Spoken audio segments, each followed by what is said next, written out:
Hi, and welcome to Disaster Recovery Planning for the CISSP Chapter 18.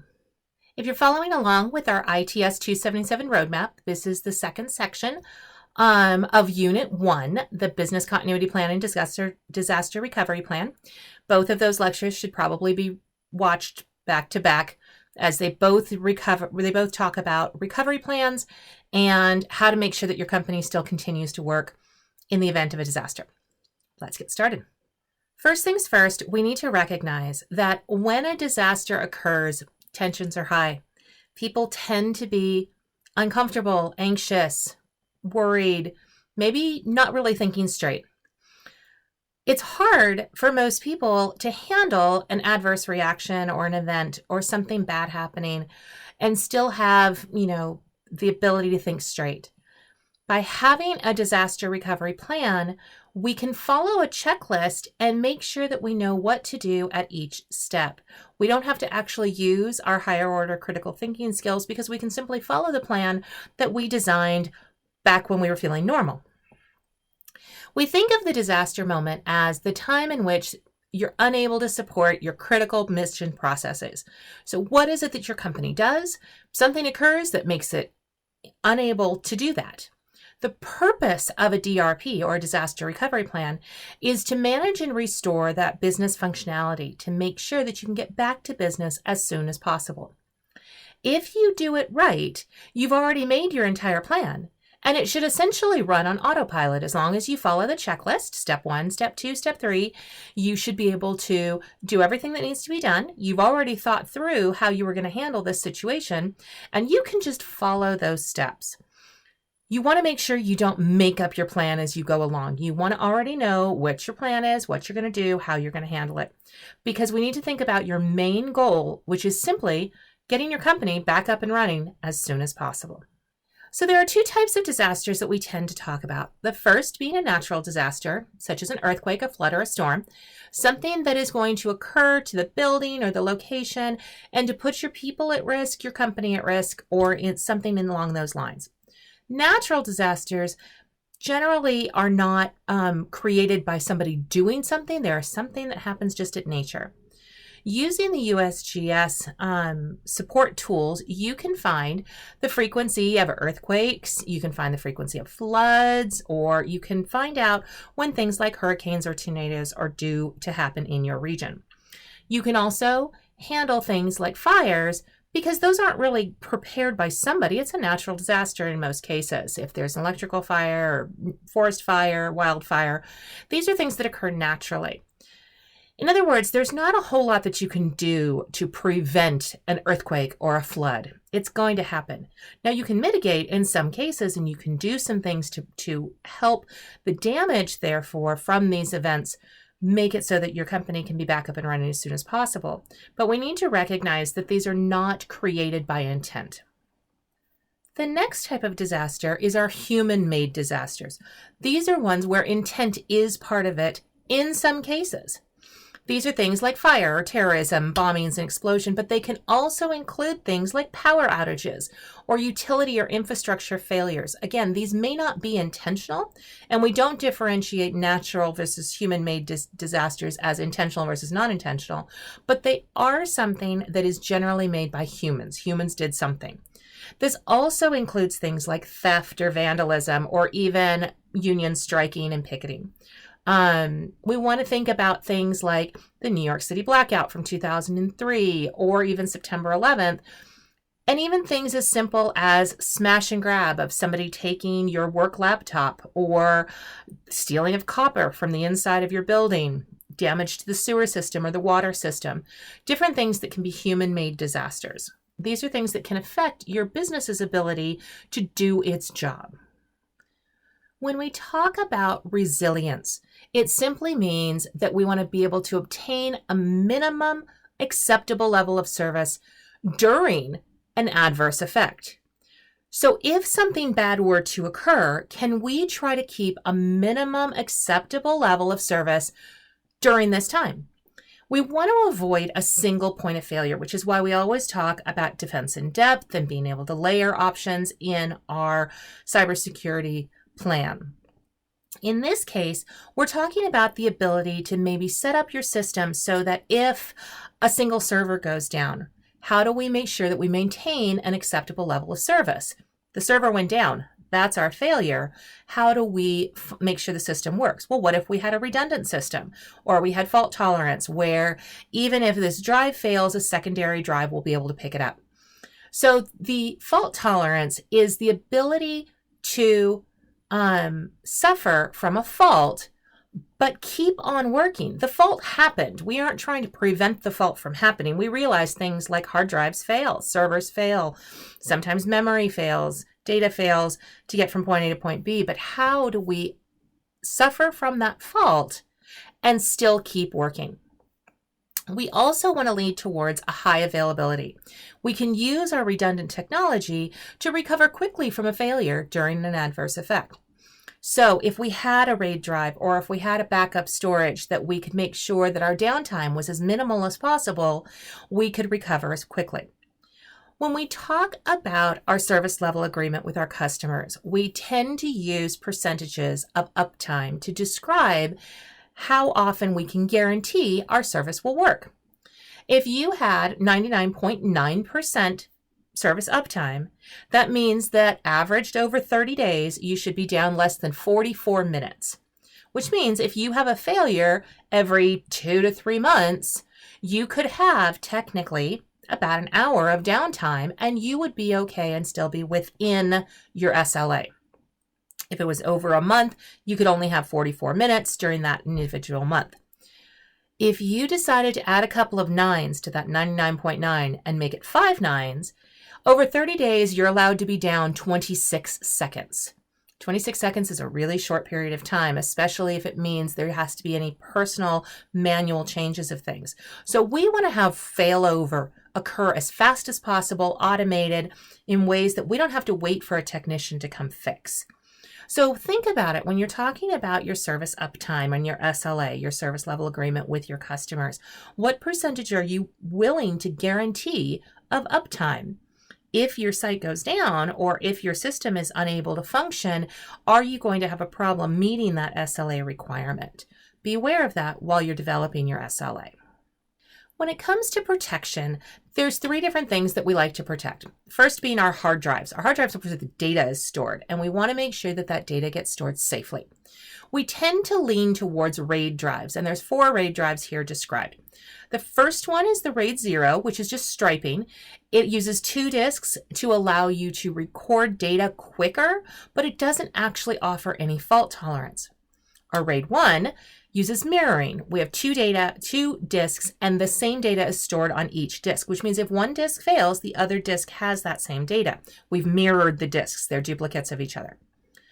A RAID 5 uses striping, so the ability to have multiple disks, with parity.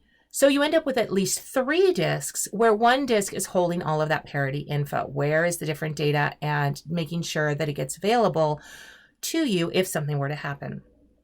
And then there's a RAID 10, or sometimes called the RAID 1+0, which is a stripe of mirrors. So we have striping, then we have mirroring, and we have at least 2 mirrors with each as a striped disk.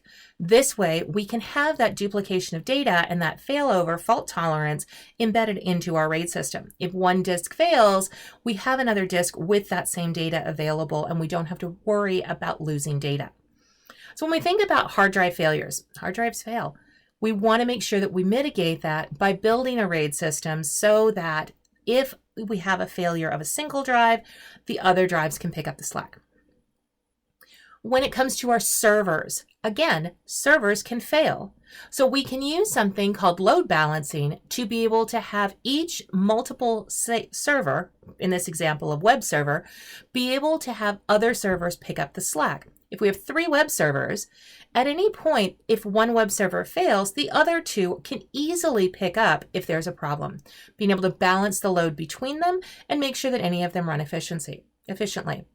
We also have this database pulling from a RAID drive so that it can use a failover cluster. If one database fails, the other one will pick up the slack. So again, being able to use multiple devices to make sure that your data is always available, making sure that your servers are always available, whether they be a database server or a web server, includes the values of load balancing or failover clustering. And the last thing that we want to protect against is power. Most of our computers, not going to go very far without power. So we need to have some sort of an uninterruptible power supply or a UPS for the short term. We want to make sure that these things are always available in the short term so that if anything were to come up, a flash or a short time power outage, we have the time to save our data, get it into a long-term storage before we shut off the machine so that we don't lose what we're working on at the moment. In the long term, if you expect the power to be out more than an hour or so, you want to have a generator. Generator will provide you with long-term power support. Our next two sections are going to be on trusted recovery and quality of service.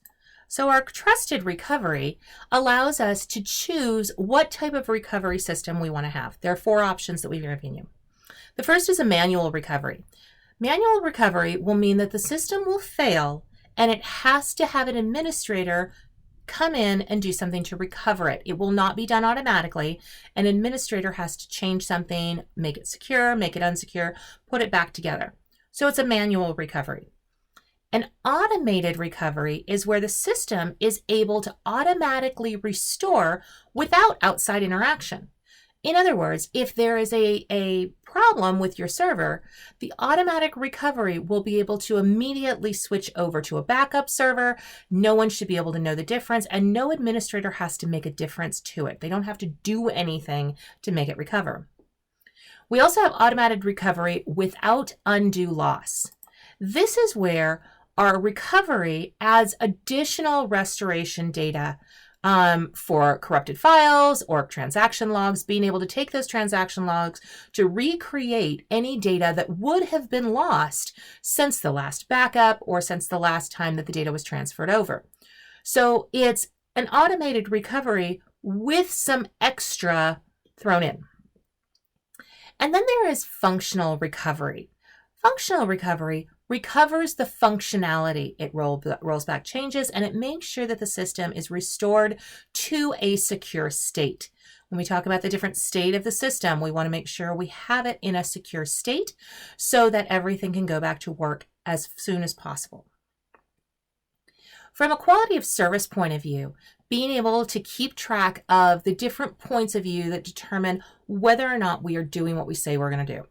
Quality of service can include bandwidth, which is our network capacity, how much data can go back and forth through the internet. Our latency, the time that it takes for an individual packet to travel from the source to the destination. Our jitter, that latency between packets. So if there's a packet and then it waits a little bit and then another packet, we want to reduce jitter as much as possible. Packet loss, which is simply that the packet got lost during transaction. Did it need to be retransmitted after this? Interference, sometimes caused by faulty equipment or noise on the line. And then, of course, the prioritization of packets, making sure that the packets that are most important to us are the packets that get priority on the line.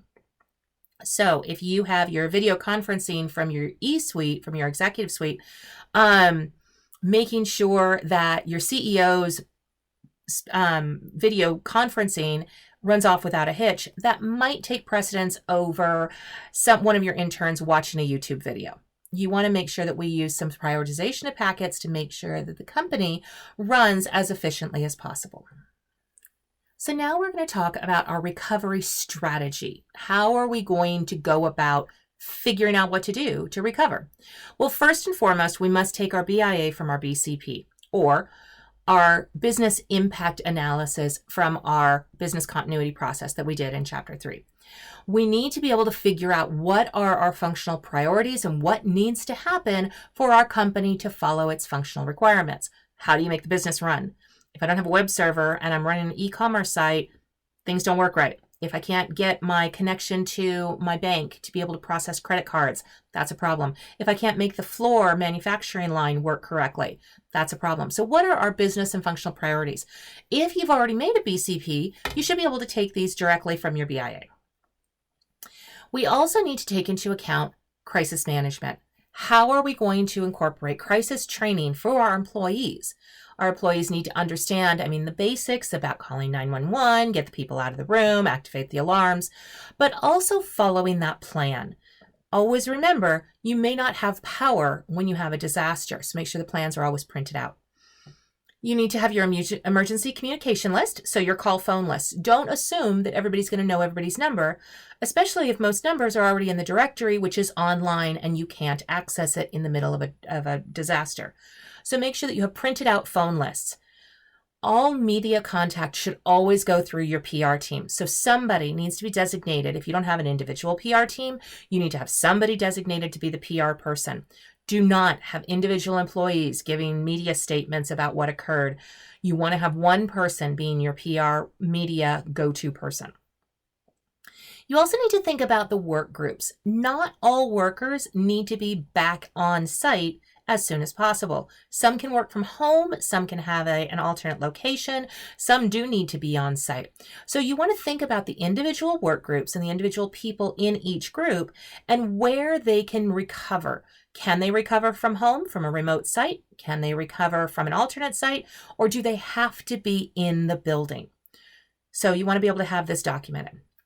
We also want to talk about database recovery. So when a database fails, you need to think about how the data is going to be transferred from backup. There are different ways of being able to do this. We could do electronic vaulting, which is where data from the database on a periodic basis gets sent to a offsite site, maybe up in the cloud, maybe somewhere, some other server or in some other location. You can also have remote journaling, which is similar to electronic vaulting. It just occurs more frequently. Every time there's a transaction, we want to try to push that transaction as soon as we can to the offsite.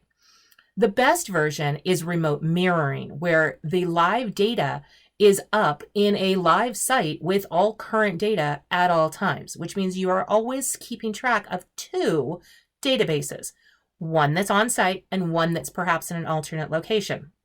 They always both have all of the current data. Now, this is obviously the most expensive. You're maintaining two full databases, but this also means that you always have a backup option that has the most up-to-date data. At this point, we're going to talk about our alternate processing sites, or if something happens, what do we do? Where can we go? Where can we put this data? And there's a couple of different ways we can resolve this. A cold site versus a hot site versus a warm site. So think of those first three. A cold site is essentially a facility, large enough. Nothing's installed, it isn't doing anything, and it might take you weeks to get a cold site back up and running. But it is a location that we know if our first location fails, earthquake damages the whole building, we can have this new facility in a location that we can access, and we can fill it relatively quickly with our new servers and our new data and make it available for our workers. Cold sites are the least expensive. Essentially, all we're doing is holding the location. The opposite side of a cold site is a hot site. It is a site maintained for instant transfer. All the servers are in place, all the workstations are in place. All you have to do is bring the data. Sometimes the data is already on site. If we have remote mirroring, the data is already on site. Literally, the moment that our company fails, we can shut down that office and open the next one back up, and we can get back in business. This, of course, is the most expensive. You are essentially having duplicate costs for not only the building, the HVAC, all of the environmental for the building, and all of the workstations and servers are already purchased. They may not be turned on, so your power may not be as high, but you will have to have some power to make sure that everything is ready to be switched on as soon as possible. The difference between a cold and a warm site kind of leads us to the cold and the hot site leads us to a warm site. In a warm site, all of the equipment is there and the location is there, but you have to bring the data. We are not storing a live version ready for instant transfer, but we can get it running in about 12 hours or so. Bring the data across, be able to use the data, all the equipment and everything is purchased and sitting in the warm site waiting for us in the event of an emergency. In some cases, companies have actually chosen to use a mobile site, which is a self-contained trailer. Essentially, it's a trailer that stores all of the required equipment and servers and workstations in the mobile site, which can be easily moved. So if you know that there's a disaster coming, say a hurricane's off the coast, you can put everything that you need, all of the data, into the mobile site, turn it on, and have it working while you easily relocate. Anybody who can be sent home is sent home or sent to some sort of safe location, and all of your data is protected and mobile so that it can be moved to someplace safe.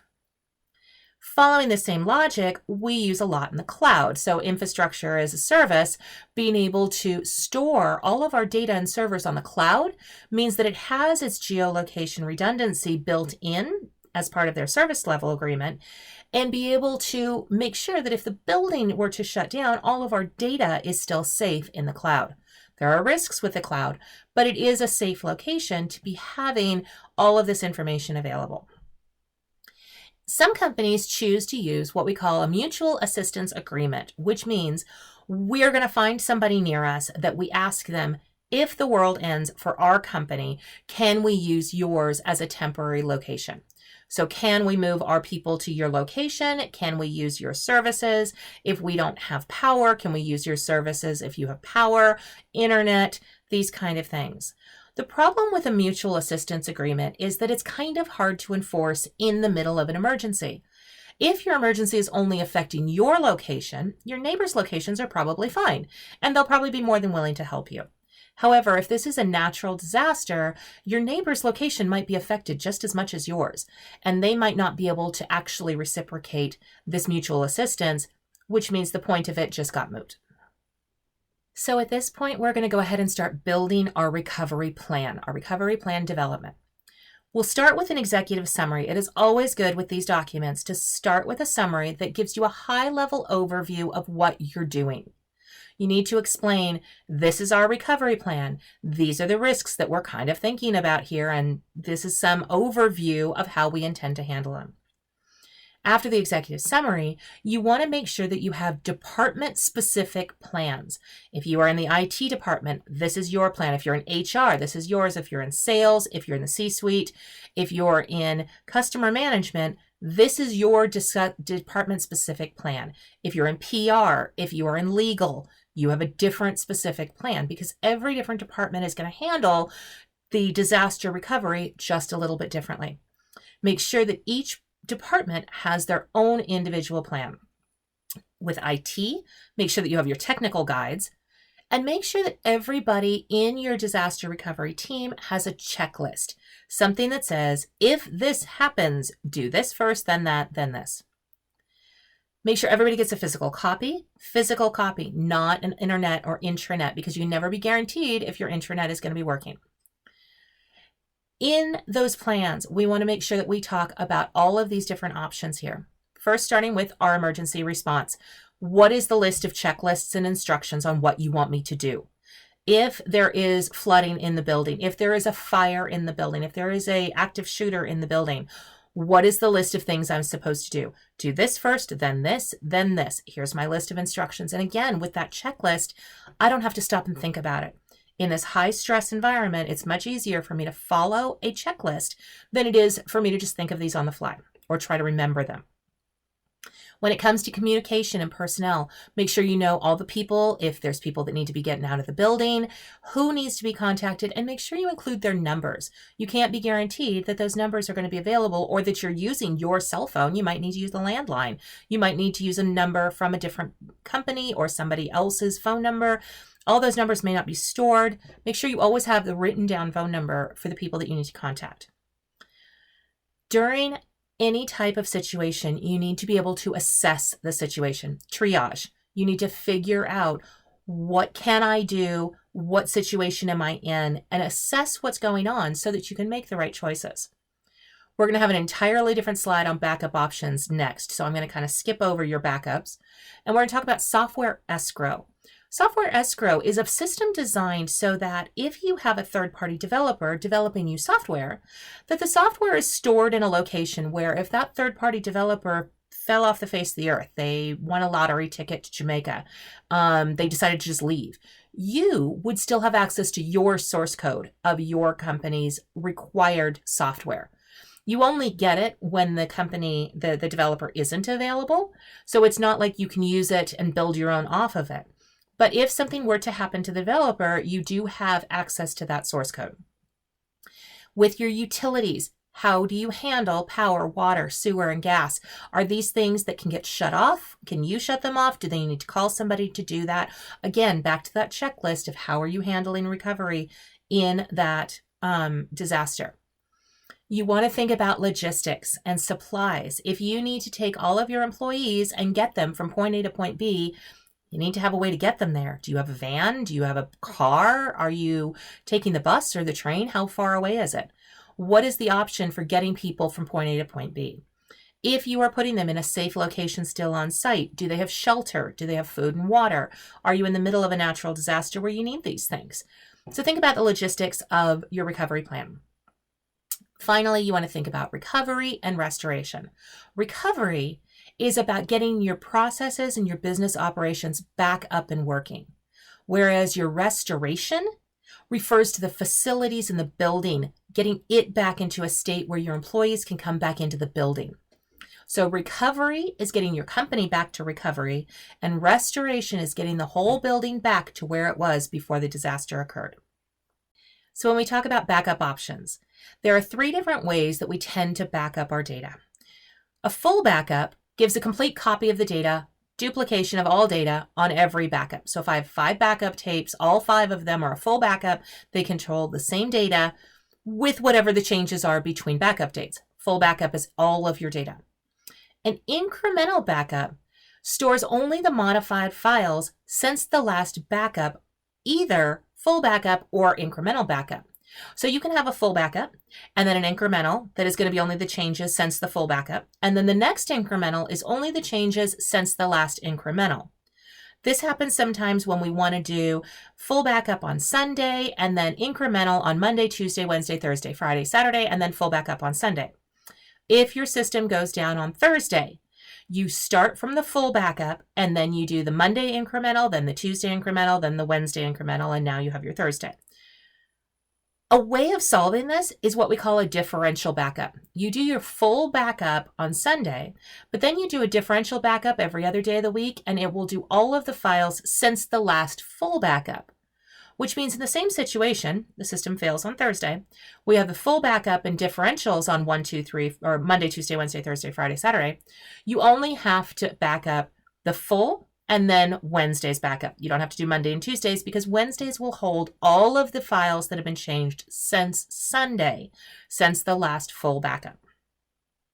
We can choose to use disk backups, although with the amount of data that we're talking about now, we start to develop virtual tape libraries. And sometimes it's more efficient to be able to use a remote backup location. There's a huge amount of data playing along. We also have the option of tape rotation, where we describe when do we replace the backup tape. So do I want to have 7 days of backup? So I can do 1 full and 6 differentials, and then the full gets replaced with the new full the following Sunday. Or do I want to keep a month's worth of tapes? So 30 tapes up until the point that I would start replacing them. Most companies can't really afford to keep all of their backups unless they're going to store them in the cloud or store them somewhere else. We're talking about terabytes of data. So you want to think about how your company wants to do tape rotation. Realize in a lot of cases of viruses, the virus could be in your system for days before you recognize it. Could be there for weeks, sometimes even months. If you have a logic bomb that doesn't go off for 4 months after it's installed, that logic bomb's on every single one of your backups if you've been backing up and then doing tape rotation every month. So when it comes to your backup options, we generally want to schedule them for a low peak time, usually at night, maybe a Sunday, something like that. We want to make sure we minimize our lost data between backups, perhaps using a RAID drive or using tape rotation with differential backups. And we always want to make sure that we are only backing up necessary information. There is no reason to back up your operating system. There is no reason to back up pieces of information that are not necessary for your business continuity. We want to make sure we only update things that are necessary to be backed up. At this point, we're going to discuss our training and awareness. And then, of course, our documentation. So orientation training should occur for all new employees. Every new employee should know what the disaster recovery plan is as much as necessary for their role, if their role is necessary to know that. But we need to have some sort of training so that employees know what to do in case of an emergency. Your initial training should always occur for all employees who take over a disaster role. So if I've been working at my company for 5 years and they put me into a role of disaster recovery, I need to have some training to tell me what to do in that role. Every team member should have a detailed refresher. Remember, documentation of these things, these training plans should be changed every year as time changes and as their situation changes. So we need to always have a refresher to make sure that everybody's aware of the new plans since the last disaster recovery meeting. A brief refresher should be available for all employees. Now, this can be as simple as an email or perhaps a webinar or an annual meeting where you say, look, these are the changes that we made. Want to make sure everybody's aware of them. Your disaster recovery plan should be fully documented. However, it's kind of a sensitive document. You really don't want hackers to be aware of what your disaster recovery plan is for an attack from a hacker. That way he can mitigate those as the hacker to be able to make sure that your disaster recovery plan doesn't work. So it's kind of a sensitive document in the internals. You can have details that are overall, what would you do if there's a fire? Well, you would call 911, you would make sure that the entire company was aware that the fire was there, and you would make sure that there was some sort of an evacuation. That's pretty obvious. But you really don't want to have the detailed, what is IT going to do when somebody calls and says, my computer just got hacked by ransomware. You also want to make sure, again, printed copies of every piece of documentation in a folder, in a binder, in a way that people can access them.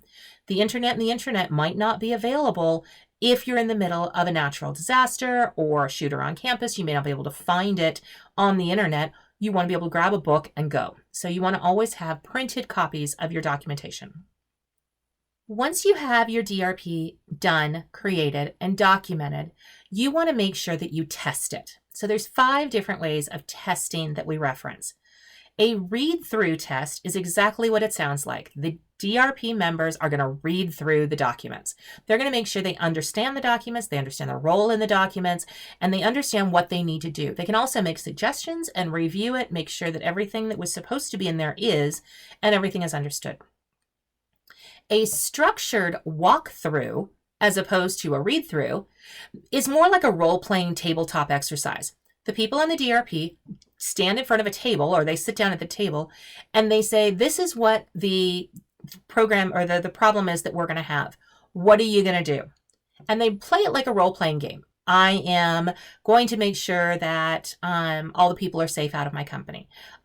If there's an active shooter, what do I do? If there is a ransomware, what do I do? And they can talk to each other and start role-playing it. This is a great way to test your DRP and make sure that A, it makes sense to the members, and that it actually is efficient at what it's supposed to do. Is it doing what you hope it does? Or do you realize that the people don't understand the rules correctly? They don't understand the checklist. They didn't follow it correctly. How could we make it work better?